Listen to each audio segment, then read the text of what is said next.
Hi everyone, it's Shelley Tukis from the Hudson Area Public Library, reading Chapter 8 of Finders Keepers. In this chapter, Krista and Alex are about to get something that becomes a really critical tool for them as they try to find Al Capone's loot. So this chapter is called The ATV and the Argument. Alex Clark was the luckiest kid in the world and the entire universe, probably. First, he got to live in Hayward, and second, his family knew gangsters, and third, his grandpa went to a yard sale and bought a used ATV. ATV means all-terrain vehicle. An ATV is like a supersized tricycle, only with an engine. It's fast, tornado fast. You need gas, a helmet, and parental authority to ride it. All I'd wanted was to ask Grandpa about the loot, but then he brought the ATV out of the shed. After that, I couldn't think of anything except racing that ATV through the ditches.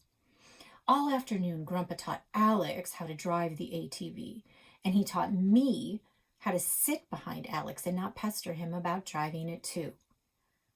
"Can we take it on gravel roads?" I asked. "Maybe." "Do we have to wear helmets?" The helmet trapped sweat in my hair and made my head itch. "It's so hot." "Hell's bells, Minnow. I'm surprised your parents don't make you wear a helmet in the shower."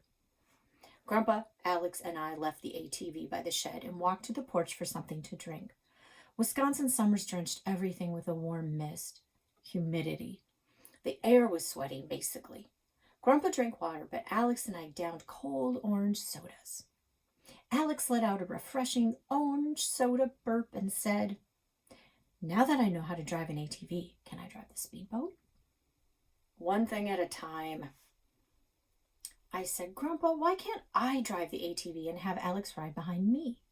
Grandpa took off his fishing hat and wiped the sweat from his forehead. He didn't have much hair. Why didn't he let the wind blow the little strands around? No big deal. "Minnow, you have an unmagic touch. I don't need you driving an ATV through my shed." "I won't. I'll be careful. Very, very, very careful." Well, let's review history. 4 summers ago, you put a baseball through my kitchen window. 3 summers ago, you tried to set the lawn on fire with a magnifying glass.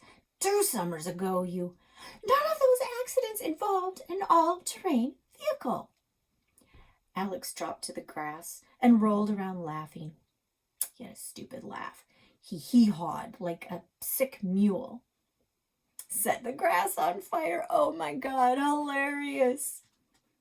Grandpa said, "Okay, kids, enough. I've got fish on ice in the shed and they ain't gonna clean themselves. Go find something to do." So now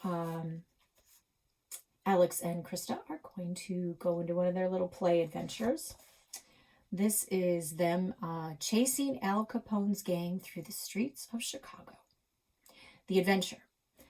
Motorcycle police are trying to arrest Al Capone and his crooks. The place is the busiest street in Chicago, which is Grandpa's driveway.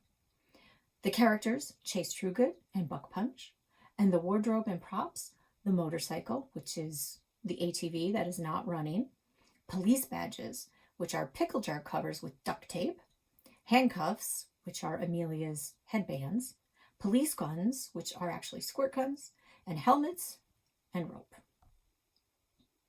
Here's the adventure. Chase Trugood and Buck Punch have survived many adventures, but trying to arrest Al Capone and his gang might be their last. Sheriff Duncan assigned the team to the Capone case. Capone escaped the long arm of the law whenever Sheriff Duncan tried to arrest him, and it was up to Chase and Buck to get Capone once and for all. Chase and Buck parked their motorcycle outside a bar where Capone was selling his illegal booze. Buck said, "This stakeout might be our most dangerous. I think Capone knows we're undercover." "Me too, but Sheriff Duncan will fire us if we don't stay on the case, and I can't afford to lose this job. I'd have to sell my orphanage, and all the kids would be homeless." "Chase, look, it's Capone leaving the bar. And his assistants, too." Capone strutted down the sidewalk with his assistants, Matt Fatcat and Mr. Walt Miller. Capone got in the back seat of his limousine while Mr. Walt Miller loaded cases of booze in the trunk. And the driver rolled down the window, and that driver was Chase's sister, Jade. Jade lied, Chase pointed at the limo. She didn't leave us to explore the Amazon. She's actually working for Capone. I knew it, Buck said. I knew it first, Chase said. Buck said, I learned how to detect liars back in Arizona. But I don't have time to explain it. They're driving away and we have to go. The team raced down a busy Chicago street in hot pursuit of Al Capone.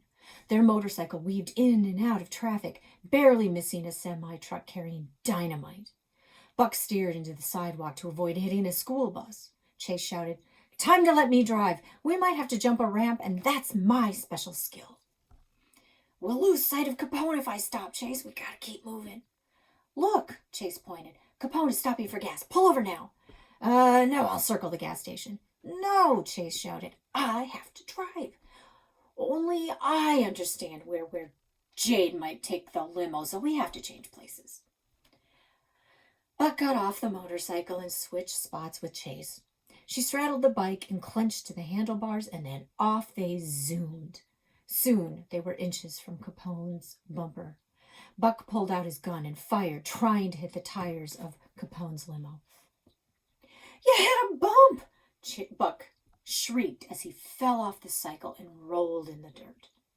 The motorcycle tipped as Chase slammed the brakes. It slid on its side, nearly taking Chase's head off as it skidded under a semi. She leaped off the cycle and emerged unhurt at the other side of the truck. Buck? Chase dropped to her knees to check on her partner. He sputtered and coughed. I knew you were a bad driver, but didn't want to make you mad. Then they were interrupted. Standing a few feet away was Neil. What's going on? His face was screwed into the maddest of mad expressions. We hadn't even noticed our parents' cars pulling into the driveway. Nothing. Alex stood up and brushed the dirt off his shorts. Neil just stared until Alex said, Dad, it's just an ATV. I know what it is. Where in the world did that come from? Grandpa, Alex said. Grandpa gave it to me. This did not make Neil happy. Neil yelled, and Grandpa yelled back. So Mom took me by the hand and led me into the cabin for dinner. Neil shouted that there's no way Alex would be allowed to drive that thing, even if he's slow and careful, because he could get killed. Then Grandpa said parents should stop treating their kids like fine china and let them have some fun. Then Neil said kids' safety is more important than fun, and Grandpa said if Alex hadn't been living in Arizona all this time, he could have been spoiling that kid a long time ago. Then Neil yelled at Grandpa about being forced to work when he was a kid and never having a real childhood. And Grandpa said they'd fish together sometimes on Sundays, and wasn't that fun? Then Mom shut the windows, and I couldn't hear the rest. So that was chapter 8. We'll get moving on chapter 9 and put that up on YouTube as well. Be sure to like, share, and subscribe. Have a great day, everyone.